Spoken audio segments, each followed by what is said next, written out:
धमाकेदार दिवाली सिर्फ उत्कर्ष के साथ। इस दिवाली ट्रिपल धमाका ऑफर में सभी ऑनलाइन कोर्स पर पाएं 90% तक की छूट, 3 महीने की एक्स्ट्रा वैलिडिटी और हर लाइव फ्रॉम क्लासरूम कोर्स के साथ फ्री रिकॉर्डेड कोर्स। ये धमाकेदार ऑफर सिर्फ 3 नवंबर तक है। Enrol now.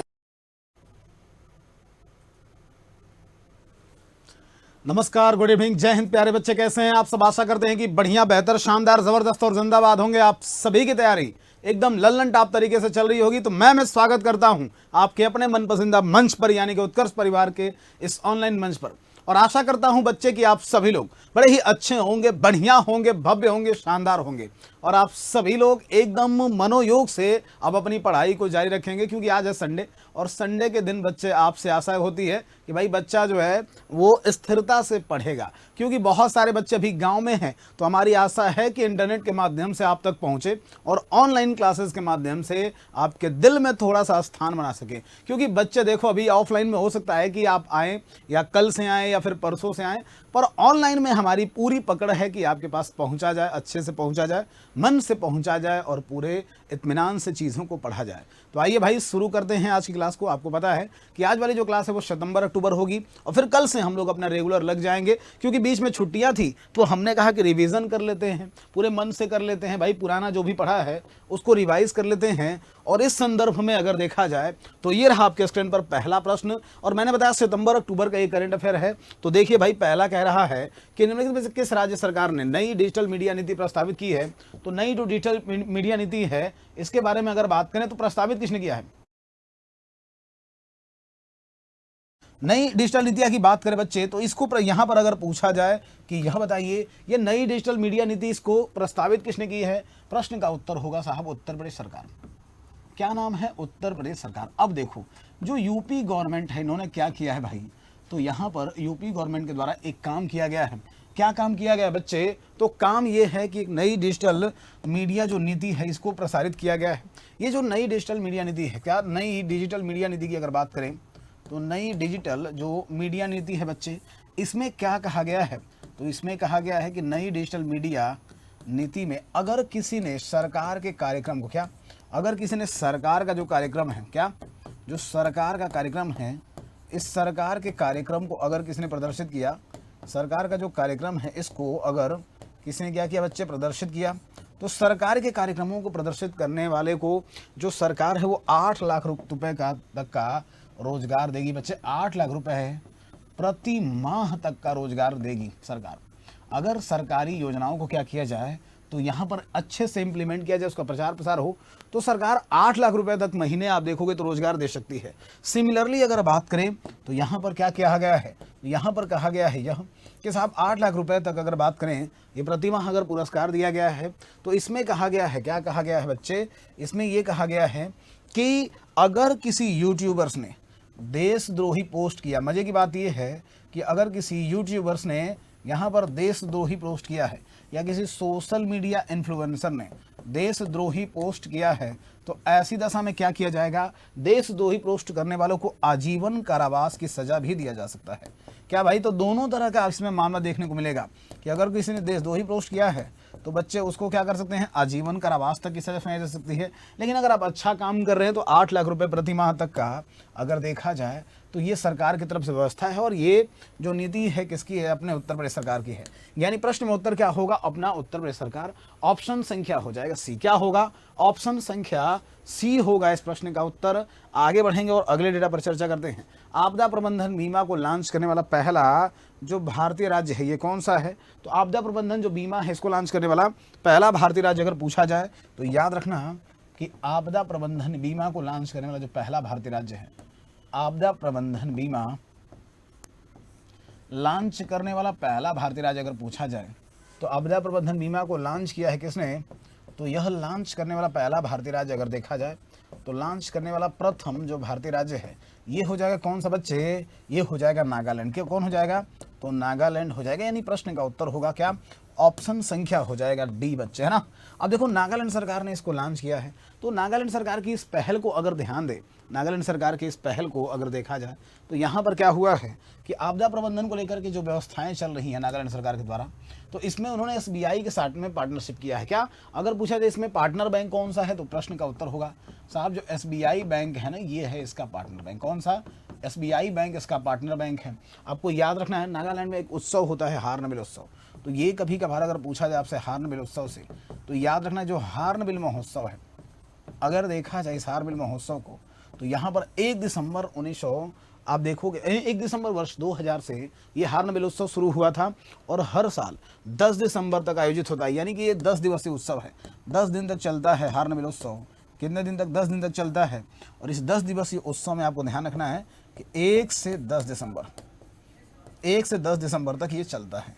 प्रश्न में उत्तर होगा ऑप्शन संख्या डी, नागालैंड होगा इस प्रश्न का उत्तर। चलिए आगे बढ़ते हैं और अगले डेटा पर चर्चा करते हैं। राष्ट्रीय महिला आयोग के डिजिटल शक्ति केंद्र का उद्घाटन कहाँ पर किया गया है, ये सवाल पूछा जा रहा है। राष्ट्रीय महिला आयोग का जो डिजिटल शक्ति केंद्र है इसका उद्घाटन कहाँ पर किया गया है? देखो भाई, राष्ट्रीय महिला आयोग ने एक डिजिटल शक्ति केंद्र का उद्घाटन किया है। उद्देश्य क्या है? तो महिलाओं को साइबर अपराध से बचाना। क्या? साइबर अपराध से बचाने के उद्देश्य से, साइबर अपराध से बचाने के उद्देश्य से इसकी शुरुआत की गई है। तो साइबर अपराध से बचाने के उद्देश्य से अगर बात करें तो साइबर अपराध के बचाने के उद्देश्य से इसको लॉन्च किया गया है। याद रखना सबसे पहली बात तो ये है। और ये जो डिजिटल शक्ति केंद्र है इसका उद्घाटन किसने किया? तो डिजिटल जो शक्ति केंद्र है इसका उद्घाटन किया गया है किसके द्वारा? तो राष्ट्रीय महिला आयोग के द्वारा नई दिल्ली में। अगर पूछा जाए राष्ट्रीय महिला आयोग का गठन कब हुआ, तो ये बच्चे थोड़ा सा ध्यान रखना कि जो राष्ट्रीय महिला आयोग है इसका गठन कब हुआ था? तो राष्ट्रीय महिला आयोग की अगर बात करें इसका गठन हुआ था कब? इसका गठन हुआ 1992 में। कब हुआ गठन इसका? कब हुआ? 1992 में हुआ इसका गठन। और अगर पूछा जाए राष्ट्रीय महिला आयोग का जो गठन हुआ 1992 में, राष्ट्रीय महिला आयोग की पहली अध्यक्ष कौन थी? तो इसकी जो प्रथम अध्यक्ष थी, क्या इसकी जो प्रथम अध्यक्ष थी, ध्यान रखना इसकी पहली अध्यक्ष मिलेंगी कौन? तो यह मिलेंगी अगर पूछ ले तो जयंती पटनायक। क्या? जयंती पटनायक अभी हाल ही में राष्ट्रीय महिला आयोग की नई अध्यक्ष बनी है। प्रिय बच्चे कमेंट करके नाम बताओ कि राष्ट्रीय जो महिला अध्यक्ष हैं इसकी वर्तमान में अध्यक्ष कौन है, जल्दी से कमेंट कर बताओ। राष्ट्रीय महिला आयोग का गठन हुआ 1992 में। आगे बढ़ते हैं और अगला कह रहा है कि उत्तर प्रदेश के 21 जनपद में 5000 आबादी वाले प्रत्येक गांव को आदर्श सौर गांव के रूप में विकसित किया जाएगा। देखो बच्चे, आदर्श सौर गांव, या फिर अगर देखा जाए तुमसे पूछे ना कि भारत की पहली सोलर सिटी कौन सी थी, तो इसको थोड़ा सा ध्यान रखना कि भारत की जो प्रथम सोलर सिटी है भारत की पहली जो सोलर सिटी है ये कौन सी है? तो भारत की पहली सोलर सिटी अगर देखा जाए तो प्रथम जो सोलर सिटी है ये है अयोध्या। क्या हो जाएगा? भारत की पहली जो सोलर सिटी है ये है अयोध्या हो जाएगा। और अगर बात करें भारत की पहली सोलर सिटी अयोध्या, इसके बाद से अगर पूछा जाए भारत की पहली सोलर सिटी तो ये सांची हो जाएगी। सांची भारत की पहली सोलर सिटी है। और यूपी की अगर पूछ लिया जाए, यहाँ पर थोड़ा सा करेक्ट है, यूपी की पहली सोलर सिटी अगर पूछा जाए साहब, तो उत्तर प्रदेश की जो पहली सोलर सिटी है ये आपको दिखाई देगी कहाँ पर? तो उत्तर प्रदेश की पहली सोलर सिटी हो जाएगी अयोध्या। और अयोध्या में ही ये किया गया है कि 5000 आबादी वाले प्रत्येक गांव को आदर्श सौर गांव के रूप में विकसित किया जाएगा, यानी सोलर पैनल्स स्थापित किए जाएंगे बच्चे। और इसको लेकर के सरकार बहुत ही तेजी से काम कर रही है।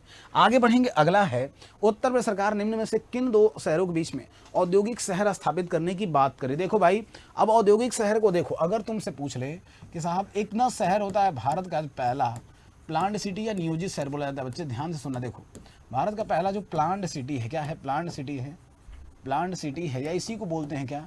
नियोजित शहर बोलते हैं ना। भारत का पहला जो प्लांट सिटी या नियोजित शहर है ये होता क्या है समझो। भारत की जो पहली प्लांट सिटी है अगर देखा जाए या नियोजित शहर, ये होता क्या है? तो इसको उत्तर याद रखना, भारत की जो पहली प्लांट सिटी है अगर पूछा जाए प्लांट सिटी का, तो यहाँ पर थोड़ा सा ध्यान दो, ये हो जाएगा चंडीगढ़।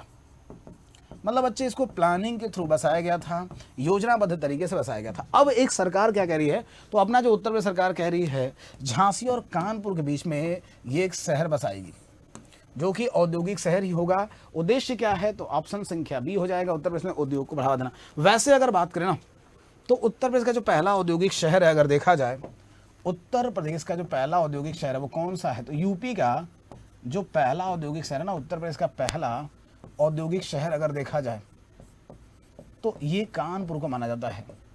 इवन कानपुर उत्तर प्रदेश की औद्योगिक राजधानी भी है। तो दोनों ही बातें ध्यान रखना कि कानपुर उत्तर प्रदेश की औद्योगिक राजधानी है, भारत का मैनचेस्टर है, इन सभी नामों से, उत्तर भारत का मैनचेस्टर है, इन सभी नामों से इसको जानते हैं। आगे बढ़ते हैं, अगला है अंतर्राष्ट्रीय आदिवासी दिवस किस तिथि को मनाया जाता है? तो अंतर्राष्ट्रीय आदिवासी दिवस की अगर बात करें तो यह मनाया जाता है कब बच्चे?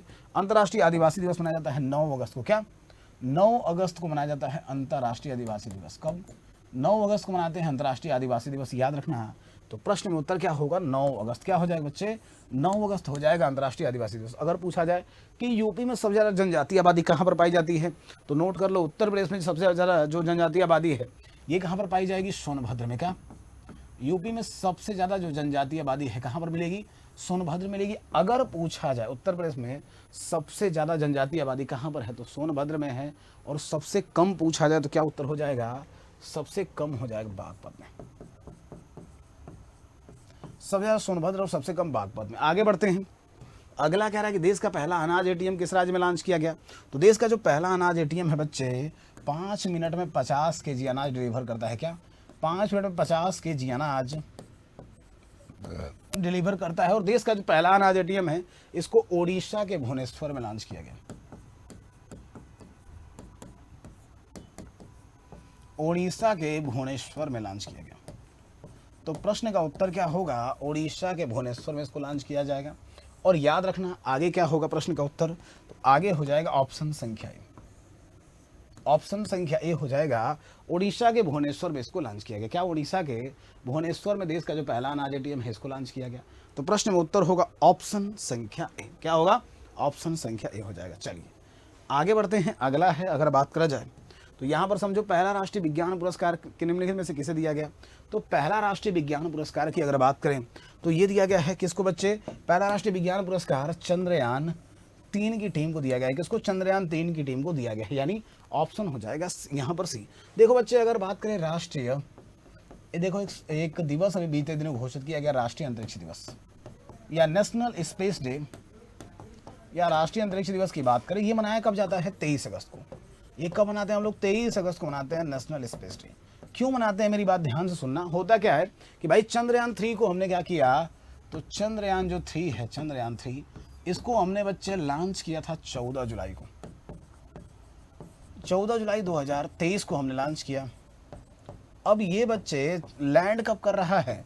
तो 23 अगस्त 2023 को लैंड कर रहा है। ये ऐसी दशा में हमने जो घोषणा की कि भाई जिस जगह पर जिस तिथि को ये लैंड कर रहा है उस तिथि को हम मनाएंगे क्या? राष्ट्रीय अंतरिक्ष दिवस, नेशनल स्पेस डे। और ये जो कारनामा किया था ना, ये चंद्रयान 3 की पूरी टीम ने किया था। ऐसी दशा में चंद्रयान 3 की जो टीम है इसको यहाँ पर क्या किया गया बच्चे? तो चंद्रयान 3 की जो टीम है बच्चे इसको यहाँ पर ध्यान रखना कि राष्ट्रीय विज्ञान पुरस्कार से सम्मानित किया गया है। प्रश्न का उत्तर होगा ऑप्शन संख्या सी। पहली बार वैश्विक प्रवासी महिला कबड्डी लीग का आयोजन कहाँ पर हुआ? तो ग्लोबली पूरे विश्व में आप देखेंगे पहली बार एक वैश्विक प्रवासी महिला कबड्डी लीग का आयोजन हुआ है। कहाँ पर? तो ये होगा बच्चे हरियाणा से। इसमें देश विदेश के लोग भाग लेंगे। और मैं बार बार बताया हूँ कि जो कबड्डी है बच्चे, ये कबड्डी का क्या मामला है? तो मैंने बताया भाई कबड्डी में जो खिलाड़ियों की संख्या होती है ना, ये 7 होती है। बांग्लादेश का राष्ट्रीय खेल है। और कबड्डी का अवधि कितनी होती है ये अगर पूछ लिया जाए, सही कबड्डी मैच का अवधि कितना होता है, तब क्या इसका उत्तर होगा? जरा बता देना, कबड्डी मैच का अवधि कितना होता है? मुख्यमंत्री युवा उद्यम विकास योजना की बात करें तो मुख्यमंत्री युवा उद्यम विकास योजना की बात करें तो ये बच्चे युवा व्यापारियों को व्यापार के उद्देश्य से, क्या युवा जो व्यापारी हैं, युवा व्यापारियों को व्यापार के उद्देश्य से अगर देखा जाए तो युवा व्यापारियों को व्यापार के उद्देश्य से इसको क्या किया गया है? प्रारंभ किया गया है। युवा व्यापारियों को व्यापार के उद्देश्य से इसको प्रारंभ किया गया है। और अगर देखा जाए इसके बारे में तो ये मुख्यमंत्री युवा उद्यम जो विकास योजना है इसकी शुरुआत की जाएगी कहाँ से? उत्तर प्रदेश से। प्रश्न में उत्तर क्या होगा? ऑप्शन संख्या ए हो जाएगा, उत्तर प्रदेश होगा इस प्रश्न का उत्तर। आगे बढ़ते हैं, पुराने वाहनों को स्क्रैप में परिवर्तित करने में कौन सा राज्य शीर्ष पर है? तो पुराने वाहनों को अगर देखा जाए बच्चे स्क्रैप में परिवर्तित करने पर जो पहला राज्य है ना, ये कौन सा है? राज्य का नाम हो जाएगा उत्तर प्रदेश। क्या हो जाएगा? उत्तर प्रदेश। और अगर पूछा जाए दूसरे स्थान पर कौन है, तो सेकंड स्थान पर आपको मिलेगा क्या? सेकंड स्थान पर मिलेगा महाराष्ट्र। तो पहले स्थान पर यूपी है, दूसरे स्थान पर है क्या? महाराष्ट्र। उत्तर प्रदेश सरकार द्वारा निम्नलिखित में से किस जनपद में पहला जो वैदिक 3D संग्रहालय है इसका निर्माण किया गया है? देखो एक वैदिक 3D संग्रहालय बनेगा कहाँ पर? वाराणसी में। वैदिक 3D संग्रहालय बनेगा कहाँ पर? वाराणसी में। वाराणसी में कहाँ पर? तो संपूर्णानंद जो संस्कृत विश्वविद्यालय है, संपूर्णानंद संस्कृत विश्वविद्यालय यहाँ पर बनेगा। तो इसको नोट कर लेना कि संपूर्णानंद संस्कृत विश्वविद्यालय में इसको बनाया जाएगा। संपूर्णानंद संस्कृत विश्वविद्यालय में इसको क्या किया जाएगा बच्चे? बनाया जाएगा, है ना। संपूर्णानंद संस्कृत विश्वविद्यालय में इसको बनाया जाएगा। और फिर पूछा जाए साहब कि ये जो वैदिक 3D संग्रहालय है इसका उद्देश्य क्या है? तो पुरानी जो परंपराएं हैं, 16 संस्कार हैं, 64 कलाएं हैं, इन सभी कलाओं का प्रदर्शनी है ये संपूर्णानंद संस्कृत कॉलेज में इसको क्या किया? बनाया गया। अभी आपको थोड़ा सा ध्यान रखना है कि 1791 में जोनाथन डंकन के प्रयासों से, किसके? जोनाथन डंकन के प्रयासों से, ध्यान सुनो, 1791 में जोनाथन डंकन के प्रयासों से क्या किया गया? तो एक विद्यालय बनाया गया जिसका नाम था यहाँ पर बच्चे संस्कृत विश्वविद्यालय, और ये बनारस में बना था। उत्तर प्रदेश का सबसे पुराना विश्वविद्यालय है संस्कृत विश्वविद्यालय। ये है कहाँ पर? तो ये बच्चे आपको कहाँ पर मिलेगा? बनारस में। ये सबसे पुराना विश्वविद्यालय है, बनारस में बनेगा। और याद रखो कि इसका नाम क्या है भाई? तो संपूर्णानंद संस्कृत विश्वविद्यालय है, इसका नाम वाराणसी में है। कहाँ पर है? वाराणसी में है ना। चलो आगे बढ़ते हैं। अगला है कि शुद्ध शून्य उत्सर्जन का दर्जा प्राप्त करने वाला भारत पहला हवाई अड्डा कौन सा है? तो शुद्ध शून्य उत्सर्जन का दर्जा प्राप्त करने वाला जो भारत का पहला हवाई अड्डा है उसके बारे में अगर बात करें तो इसका नाम है इंदिरा गांधी अंतर्राष्ट्रीय हवाई अड्डा। क्या? इंदिरा गांधी अंतर्राष्ट्रीय हवाई अड्डा। प्रश्न में उत्तर क्या होगा? ऑप्शन संख्या ए हो जाएगा। और इसकी अगर बात करें तो जो आप उससे पूछा जाए कि ये है कहाँ पर, प्रश्न का उत्तर हो जाएगा दिल्ली में। कहाँ पर है? दिल्ली में है। चौधरी चरण सिंह जो हवाई अड्डा है ये कहाँ पर है? तो चौधरी चरण सिंह जो हवाई अड्डा है ये कहाँ पर मिलेगा? लखनऊ में। चौधरी चरण सिंह जो अंतर्राष्ट्रीय हवाई अड्डा है ये कहाँ पर है? लखनऊ में है। चंडीगढ़ अंतर्राष्ट्रीय हवाई अड्डा, कैंपेगौड़ा हवाई अड्डा अगर पूछा जाए तो ये कहाँ पर है? बेंगलुरु में। कहाँ पर बच्चे? बेंगलुरु में है। प्रश्न का उत्तर क्या होगा? ऑप्शन संख्या ए हो जाएगा। अच्छा, इंदिरा गांधी जो अंतर्राष्ट्रीय हवाई अड्डा है इसके बारे में एक खास बात और ध्यान रखना कि भारत के सबसे शानदार हवाई अड्डों में से एक है। क्या? भारत के सबसे शानदार हवाई अड्डों में से एक है बच्चे। प्रश्न में उत्तर होगा ऑप्शन संख्या ए। आगे बढ़ेंगे। हाल ही में पूर्वी उत्तर प्रदेश के किस जनपद में सैनिक स्कूल का उद्घाटन किया गया? अब देखो बच्चे, अगर तुमसे पूछा जाए कि उत्तर प्रदेश का पहला सैनिक बालिका स्कूल, उत्तर प्रदेश का प्रथम सैन्य बालिका स्कूल कहाँ पर खोला गया? तो इसका उत्तर होगा अलग। उत्तर प्रदेश का पहला सैन्य बालिका जो स्कूल है, अगर पूछा जाए इसका क्या मामला है तो उत्तर प्रदेश का पहला जो सैन्य बालिका स्कूल है इसको वृंदावन में, कहाँ पर? वृंदावन में खोला गया। लेकिन अगर पूछ ले बच्चे कि पूर्वी उत्तर प्रदेश के किस जनपद में सैनिक स्कूल का उद्घाटन किया गया, तो ये कहाँ पर उद्घाटन किया गया? गोरखपुर। ऑप्शन से ये क्या हो जाएगा? डी हो जाएगा, गोरखपुर हो जाएगा, है ना। क्या होगा बच्चे? गोरखपुर हो जाएगा, ऑप्शन संख्या डी। आगे बढ़ते हैं। अगला अगर देखा जाए तो हाल ही में किसके द्वारा स्पाइसजेट योजना प्रारंभ की गई? अब स्पाइसजेट योजना की बात करें तो स्पाइसजेट योजना मसाले से संबंधित है। किससे संबंधित है? मसाले से संबंधित है। ये जो योजना है बच्चे, ये मसालों की गुणवत्ता में सुधार करने के लिए लॉन्च की गई। किस लिए? तो इसको लॉन्च किया गया है कि मसालों की जो गुणवत्ता है, मसालों की गुणवत्ता में सुधार हो। मसालों की गुणवत्ता में क्या हो बच्चे? तो मसालों की गुणवत्ता में सुधार हो, इस उद्देश्य से, मसालों की गुणवत्ता में सुधार के उद्देश्य से क्या किया गया? इसको लॉन्च किया गया। स्पाइसजेट योजना को मसालों की गुणवत्ता में सुधार के लिए लॉन्च किया गया। लॉन्च किया गया किसके द्वारा? तो भारतीय मसाला बोर्ड के द्वारा। अगर पूछा जाए भारतीय मसाला बोर्ड की स्थापना कब हुई थी, तो देखो बच्चे, भारतीय मसाला बोर्ड एक संस्था है जिसकी स्थापना हुई थी 1987 में। 1987 में इसकी स्थापना हुई थी। और ये जो भारतीय मसाला बोर्ड है जिसकी हम बात करें, 1987 में इसकी स्थापना हुई थी। इसका मुख्यालय है केरल के कोच्चि में। कहाँ पर है? केरल के कोच्चि में इसका मुख्यालय। अब यहाँ पर दो चीज़ें याद रखो। अगर तुमसे पूछा जाए कि ये जो भारतीय मसाला बोर्ड है, क्या भारतीय मसाला बोर्ड है, अगर बात करें कि मसालों का बगीचा किसको कहते हैं, तो मसालों का जो बगीचा है बच्चे, ये किसको कहते हैं? मसालों का जो बगीचा है ये कहा जाता है किसको? तो मसालों का बगीचा कहा जाता है किसको? केरल को। लेकिन भारत में सबसे ज़्यादा मसाला उत्पादन कहाँ पर होता है? तो भारत में सर्वाधिक जो मसाला उत्पादन होता है, सबसे ज़्यादा मसाला उत्पादन कहाँ पर होता है? भारत में जो सर्वाधिक मसाला उत्पादन होता है ये मध्य प्रदेश में होता है। छोटी इलायची, नारियल, इन सभी के उत्पादन में केरल बढ़िया है, इसलिए केरल को हम मसालों का बगीचा कहते हैं। लेकिन ओवरऑल मसालों का जो सर्वाधिक उत्पादन होता है वो मध्य प्रदेश में होता है। प्रश्न में उत्तर होगा ऑप्शन संख्या सी। क्या होगा? ऑप्शन संख्या सी। आगे बढ़ते हैं। अगला है, हाल ही में महिलाओं के लिए कार्यस्थलों को सुरक्षित बनाने के उद्देश्य से किस पोर्टल को लॉन्च किया गया? देखो बच्चे, महिलाओं को लेकर के लगातार अपराध बढ़ रहे हैं इस समय। क्या? लगातार अपराध बढ़ रहे हैं, जो वर्किंग प्लेस है वहाँ पर सुरक्षा को लेकर के लगातार चिंताएं जारी हैं। इसी तरीके का एक पोर्टल लॉन्च किया गया है ताकि उनको और बढ़िया करा जाए इसमें। तो इसका नाम रखा गया है सी बॉक्स पोर्टल। क्या? सी बॉक्स पोर्टल। यानी प्रश्न का उत्तर क्या होगा? ऑप्शन संख्या यहाँ पर हो जाएगा क्या? तो सी बॉक्स पोर्टल यानी ऑप्शन संख्या है। आगे बढ़ते हैं। सेमीकॉन इंडिया 2024, इसका उद्घाटन कहाँ पर किया गया? सेमीकॉन इंडिया की बात करें तो सेमीकंडक्टर जो नीति है, सेमीकंडक्टर अगर बात करें जो नीति है बच्चे, सेमीकंडक्टर नीति, इस सेमीकंडक्टर नीति को बढ़ावा देने के लिए सेमीकॉन इंडिया लॉन्च किया गया। कहाँ पर लॉन्च किया गया? तो लॉन्च किया इसको कहाँ पर?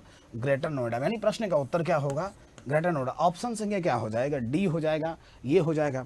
जबकि उत्तर प्रदेश की पहली एरो सिटी हमने बताया था कि अगर तुमसे ये पूछ ले कि उत्तर प्रदेश की जो पहली एरो सिटी है इसको कहाँ पर लॉन्च किया गया, तो उत्तर प्रदेश की जो पहली एरो सिटी है, एरो सिटी, इसको लॉन्च किया गया कहाँ पर? यूपी की पहली एरो सिटीज़ को लॉन्च किया गया है कहाँ पर बच्चे? लखनऊ में, है ना। तो दोनों बात समझो, यूपी की पहले एरो सिटी लखनऊ में, और अगर बात करें सेमी कंडक्टर नीति ये ग्रेटर नोएडा द्वारा लॉन्च की गई। आगे बढ़ेंगे। अगला यहाँ पर कह रहा है आदिवासी ज्ञान केंद्र कानू किस राज्य में स्थापित किया गया? आदिवासी ज्ञान केंद्र जो कि आदिवासियों के लिए बच्चे ओपन किया गया है, दरअसल एक शब्द है कन्नड़ भाषा का कानू, इसका अर्थ होता है सदाबहार जंगल। क्या होता है? एक शब्द है कानू कन्नड़ भाषा का जिसका अर्थ होता है सदाबहार जंगल। तो आदिवासियों को लेकर के ये एक आप देखेंगे ज्ञान केंद्र स्थापित किया गया। कहाँ पर स्थापित किया गया? कर्नाटक में। कहाँ पर? कर्नाटक में। बहुत सारे बच्चे इसका उत्तर जान रहे होंगे झारखंड, पर ऐसा है नहीं। मैंने क्या बताया कि भाई कर्नाटक होगा इस प्रश्न का उत्तर, है ना। झारखंड में एक उत्सव मनाया जाता है सरहुल, जिसमें कि साल के वृक्ष की पूजा होती है। सरहुल जिसमें कि साल के वृक्ष की पूजा होती है। ये भले आप ध्यान रख सकते हैं कि साहब इसमें जो साल के वृक्ष है इसकी पूजा होती है ना। चलिए आगे बढ़ते हैं, अगले डेटा पर चर्चा करते हैं। अगला है डूरंड कप 2024 का खिताब किस टीम ने जीता है? सबसे पहले डूरंड कप की बात करें तो डूरंड कप संबंधित किससे है? फुटबॉल से। अगर पूछा जाए साहब डूरंड कप किससे संबंधित है, तो डूरंड कप संबंधित है बच्चे फुटबॉल से। फुटबॉल से संबंधित है डूरंड कप।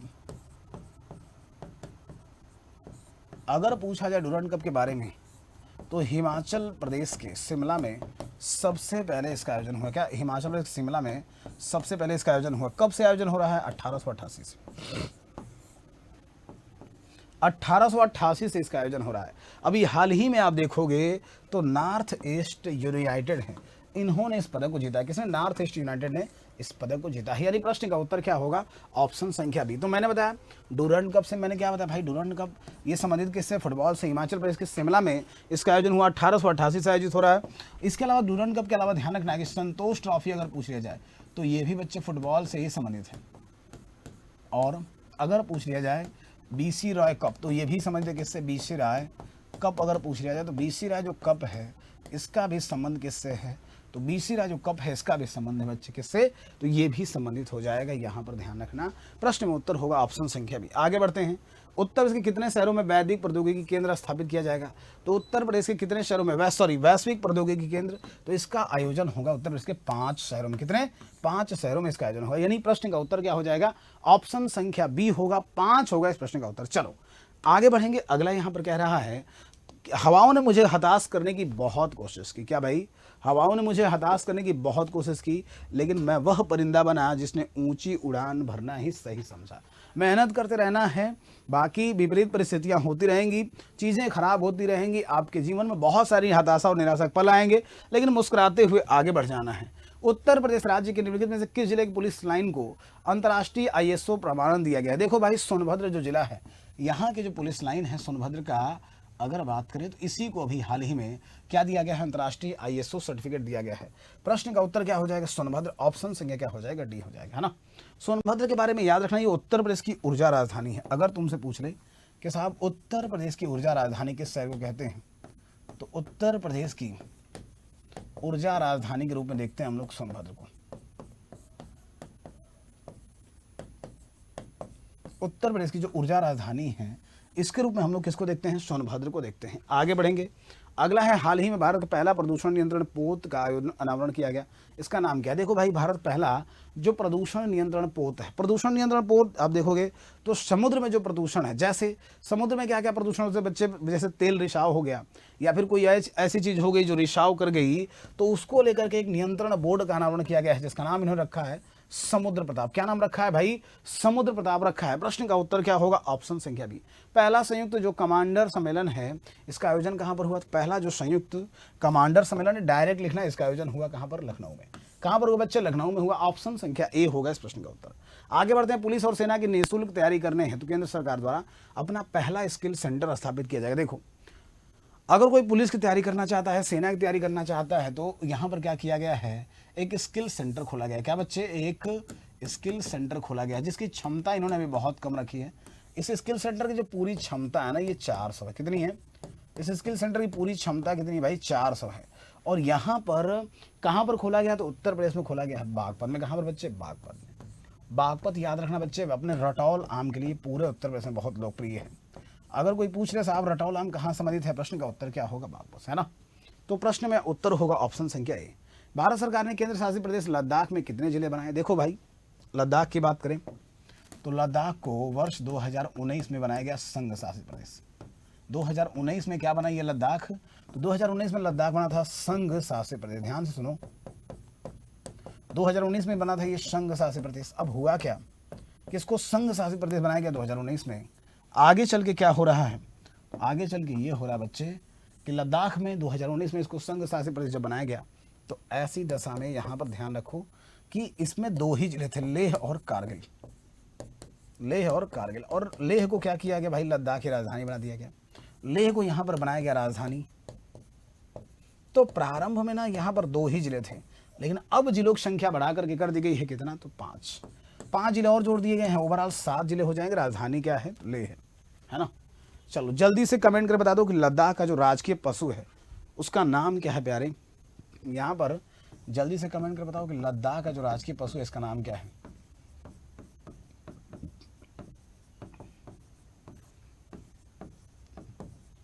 लद्दाख का जो राजकीय पशु है, इस पशु का नाम क्या है? एक बार कमेंट कर बताना। लद्दाख के राजकीय पशु का नाम क्या है? जल्दी से कमेंट कर बताओ। आगे बढ़ते हैं। राष्ट्रपति द्रौपदी मुर्मू द्वारा किस राज्य में विश्व शांति बुद्ध विहार का उद्घाटन किया गया? तो विश्व शांति जो बौद्ध विहार है इसका उद्घाटन कहाँ पर किया गया? तो यहाँ पर ध्यान रखना कि विश्व शांति जो बौद्ध विहार है इसका आयोजन हुआ महाराष्ट्र में। कहाँ पर? महाराष्ट्र में इसका उद्घाटन किया गया। अगर बात करें बच्चे तो महाराष्ट्र में जो बौद्ध विहार है, ये इसका जो मुख्य द्वार है ना, मुख्य द्वार किससे प्रभावित है? तो मुख्य द्वार इसका प्रभावित है सांची के स्तूप से। किससे भाई? मुख्य द्वार इसका सांची के स्तूप से प्रभावित है। सांची के स्तूप से प्रभावित है।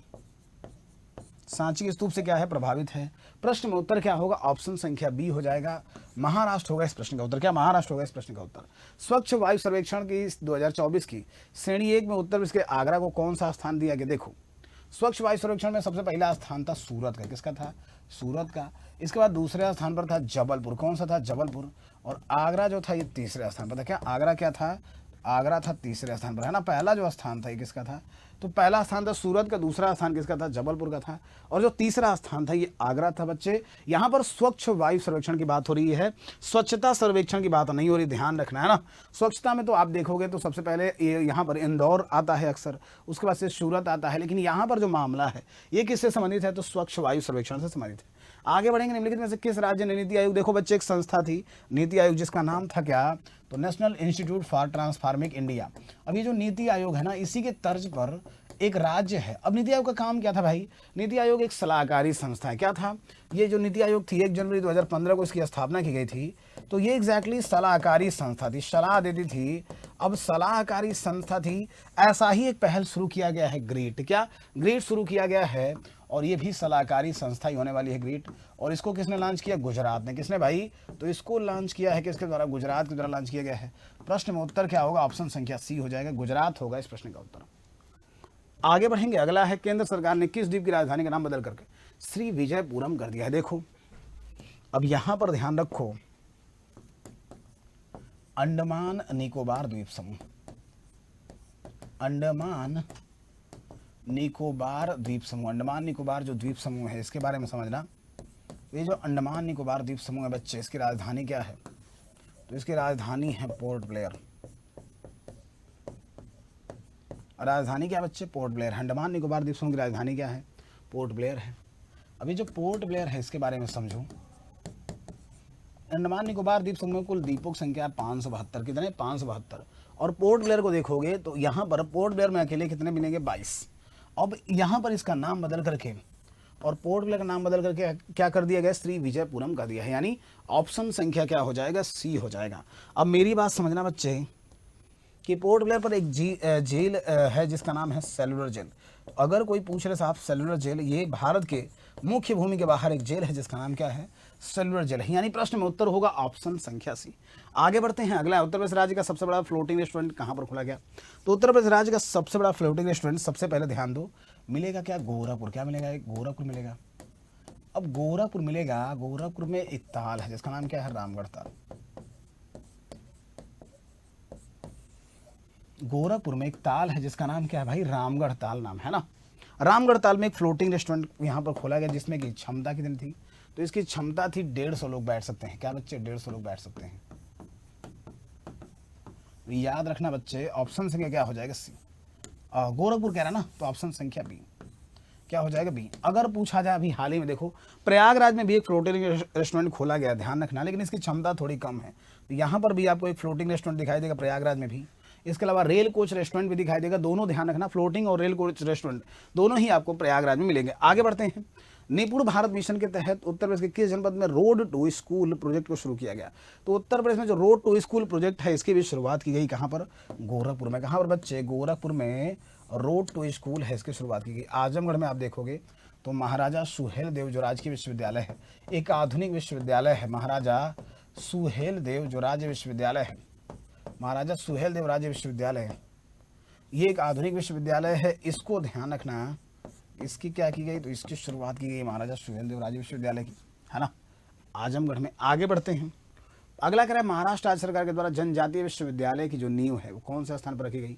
तो महाराष्ट्र सरकार के द्वारा, देखो महाराष्ट्र में एक जनजाति है वर्ली, जिसकी की पेंटिंग भी बहुत प्रसिद्ध है, वर्ली जनजाति। और वर्ली की जो पेंटिंग है, चित्रकला है, बहुत लोकप्रिय है। ऐसी दशा में हुआ क्या है भाई? तो जो वर्ली है इसको आप देखोगे तो इसको लेकर के यहाँ पर क्या किया गया? नासिक में शुरू किया गया है। क्या? नासिक में शुरू किया गया है। आगे बढ़ते हैं। अंतर्राष्ट्रीय सौर गठबंधन का पूर्ण सदस्य बनने वाला 101वां देश। देखो भाई, अंतर्राष्ट्रीय सौर गठबंधन क्या क्या बात याद रखना है? स्थापना हुई 2015 में। कब स्थापना हुई बच्चे? 2015 में। इसमें आप देखोगे तो भारत है और फ्रांस, इसके सहयोग से इसकी स्थापना हुई। अगर बात करेंगे हम अध्यक्ष की, तो अंतर्राष्ट्रीय जो सौर गठबंधन है इसके अध्यक्ष कौन है? एक बार कमेंट करके बताओ अध्यक्ष कौन है। यहाँ पर ध्यान रखना, इस संस्था का मुख्यालय अगर पूछ लिया जाए तो मुख्यालय हो जाएगा गुरुग्राम। क्या हो जाएगा? मुख्यालय हो जाएगा। क्या मुख्यालय हो जाएगा बच्चे? गुरुग्राम, यानी कि गुड़गांव में क्या होगा? इसका मुख्यालय होगा। मुख्यालय कहाँ पर है? गुड़गांव में। और अभी हाल ही में कौन शामिल हुआ? नेपाल। 101वां जो देश है कौन सा है? नेपाल, है ना।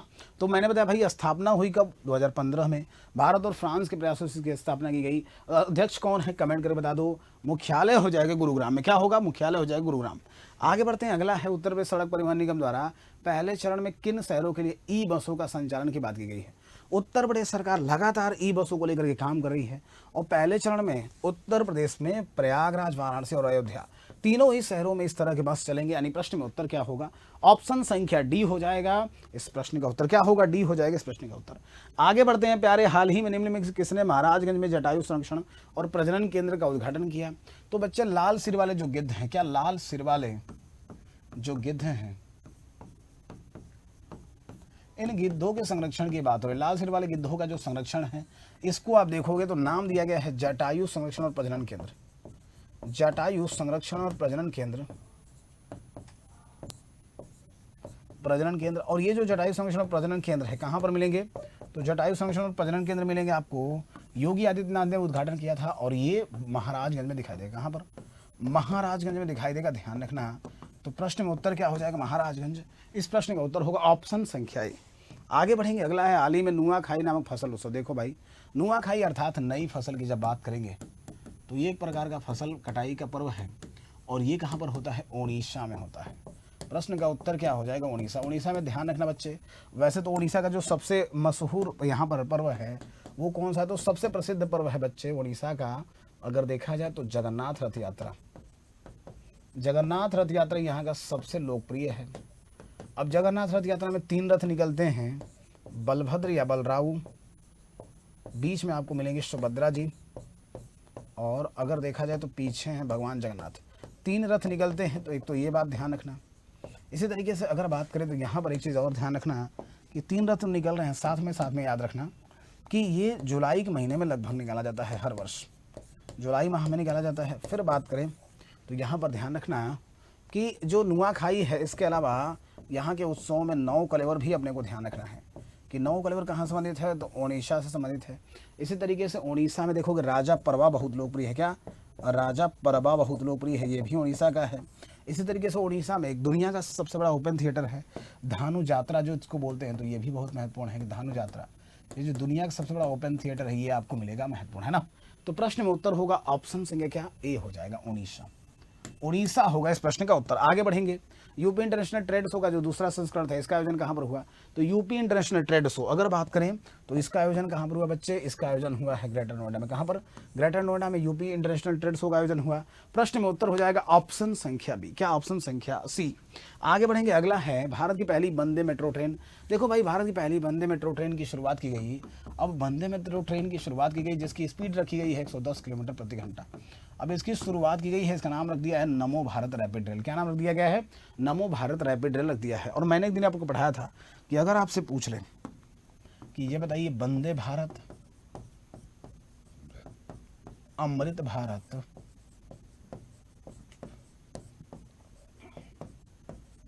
वंदे भारत, अमृत भारत, और अगर बात करें यहाँ पर ये जो सेवाएं हैं, इस सेवाओं को शुरू करने वाला पहला भारतीय राज्य कौन सा था? तो अपना उत्तर प्रदेश हो जाएगा। आगे बढ़ते हैं। निम्नलिखित में से किस स्थान पर ऑक्सीजन बर्ड पार्क की स्थापना की गई? देखो भाई, नागपुर में क्या किया गया है? तो सड़कों के किनारे, नागपुर में क्या किया गया बच्चे? तो सड़कों किनारे एक ऐसा यहाँ पर बनाया गया है पार्क जो कि सड़कों किनारे है, और जहाँ पर पशु पक्षी पक्षियाँ जो हैं आराम से अपने आवास के लिए, उनके लिए पूरी व्यवस्था की गई है। तो ये इसका नाम दिया गया इन्होंने oxygen bird park, oxygen bird park. और ये कहाँ पर बन रहा है? नागपुर में बन रहा है। प्रश्न में उत्तर क्या होगा? ऑप्शन संख्या ए हो जाएगा, नागपुर होगा इस प्रश्न का उत्तर। उत्तर प्रदेश का पहला संविधान पार्क, मैंने एक दिन बताया था कि भारत का जो पहला संविधान पार्क है ये कहाँ पर मिलेगा? भारत का जो पहला संविधान पार्क है, ये अगर पूछा जाए तो भारत का पहला संविधान पार्क, इसको ध्यान रखना बच्चे कि ये कहाँ पर बनेगा। तो भारत पहला संविधान पार्क अगर देखा जाए तो ये बनेगा पुणे में। कहाँ पर? पुणे में। और अगर यूपी का पहला संविधान पार्क पूछा जाएगा तो उत्तर प्रदेश का जो पहला संविधान पार्क है ये बनेगा कहाँ पर? मुरादाबाद में। यूपी का जो पहला संविधान पार्क है ये मिलेगा मुरादाबाद में। और भारत पहला जो संविधान पार्क है ये कहाँ पर बनेगा? तो ये बनेगा पुणे। प्रश्न का उत्तर क्या हो जाएगा? ऑप्शन संख्या ए। मुरादाबाद के बारे में ध्यान रखना बच्चे कि रामगंगा नदी किनारे है। किस नदी किनारे है? रामगंगा नदी किनारे। और मुरादाबाद के बारे में अगला ध्यान रखना कि ये जो मुरादाबाद है बच्चे, इसको पीतल नगरी के नाम से भी जानते हैं। किस नाम से? पीतल नगरी के नाम से जानते हैं ना। चलो आगे बढ़ते हैं। अगला है अग्निवीरों को आरक्षण प्रदान करने वाली पहली भारतीय कंपनी कौन सी है? तो अग्निवीरों को आरक्षण प्रदान करने वाली जो पहली भारतीय कंपनी, इसका नाम है ब्रह्मोस एयरलाइंस, एरोस्पेस। क्या नाम है? तो ब्रह्मोस एरोस्पेस इसका नाम है। यानी प्रश्न में उत्तर होगा ऑप्शन संख्या A, BrahMos aerospace. Option A note कर लेना।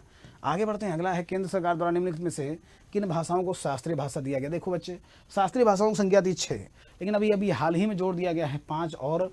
तो ये सभी भाषाएं हैं मराठी, पाली, बंगाली, असमिया और प्राकृत। क्या? मराठी, पाली, इसके अलावा अगर देखा जाए तो बंगाली, असमिया और प्राकृत। कामकाजी महिलाओं को सुरक्षित आवास उपलब्ध कराने के लिए सखी निवास छात्रावास कहाँ पर शुरू किया गया? तो जो सखी निवास छात्रावास कार्यक्रम है, अगर पूछा जाए बच्चे इसकी शुरुआत कहाँ पर की गई, तो सखी निवास जो कार्यक्रम है ये 18 शहरों में शुरू किया जाएगा। क्या? 18 शहरों में शुरू किया जाना है। 18 शहर में शुरू किया जाएगा और प्रत्येक आप जगह पर देखोगे तो 50 महिलाएं रहेंगी। और इसकी शुरुआत उत्तर प्रदेश सरकार ने की है। किसने की है? तो यूपी गवर्नमेंट ने की है। प्रश्न का उत्तर हो जाएगा ऑप्शन संख्या ए। आगे बढ़ते हैं। अगला है बंजारा विरासत संग्रहालय को कहाँ पर शुरू किया गया है? तो बंजारा विरासत संग्रहालय, आप देखोगे एक समुदाय है बंजारा समुदाय, उनको लेकर के एक संग्रहालय खोला गया महाराष्ट्र के वासी में। कहाँ पर? महाराष्ट्र के वासी में। यानी प्रश्न का उत्तर होगा ऑप्शन संख्या बी, महाराष्ट्र के वासी। आगे बढ़ते हैं। अगला, देश का पहला हिंदी भाषा का संग्रहालय कहाँ पर शुरू किया गया? तो देश का पहला हिंदी भाषा का संग्रहालय वाराणसी में शुरू किया गया। और ये अपना देखो किसी भी भारत में कोई भी जो भाषा है उस भाषा का पहला संग्रहालय है। तो इंटरेस्टिंग डेटा है कि देश का पहला जो ये भाषा संग्रहालय, इसकी शुरुआत की गई वाराणसी में। आगे बढ़ते हैं। ध्यान रखना बच्चे कि उत्तर प्रदेश के सभी ऑनलाइन कोर्सेज पर इन दिनों उत्कर्ष दिवाली धमाका ऑफर चल रहा है। और ये जो दिवाली धमाका ऑफर है, इसमें ध्यान रखना कि सभी ऑनलाइन कोर्सेज पर मिल रहा है बच्चे 90% तक का डिस्काउंट। साथ में आप देखोगे तो 30% का अतिरिक्त डिस्काउंट और 3 महीने की एक्स्ट्रा वैलिडिटी, और साथ में जो रिकॉर्डेड कोर्स हैं ये सभी के सभी फ्री मिलेंगे। तो इसका लाभ उठ लीजिए भाई। जैसा कि आपको पता है कि अब आज अंतिम दिन है, कुछ ही समय रह गया है, तो ऐसी दशा में आप इसका लाभ ले सकते हैं ना। बाकी क्लास कैसी लगी जरूर कमेंट करके बताइएगा। आगे से ध्यान रहे कि कल से हम लोग अपनी रेगुलर क्लास में आ जाएंगे, अपना जो पुराना ट्रैक है उस पर आ जाएंगे, जिसमें कि हम लोग डेली करंट अफेयर साथ में स्टैटिक के प्रश्न कर रहे थे। तो वो सारी चीज़ें अब हम लोग शुरू कर देंगे, है ना। तो आशा है कि आप अच्छा करेंगे, बढ़िया करेंगे। आशा है कि आप मन लगा के पढ़ रहे होंगे, अच्छे से रहे होंगे।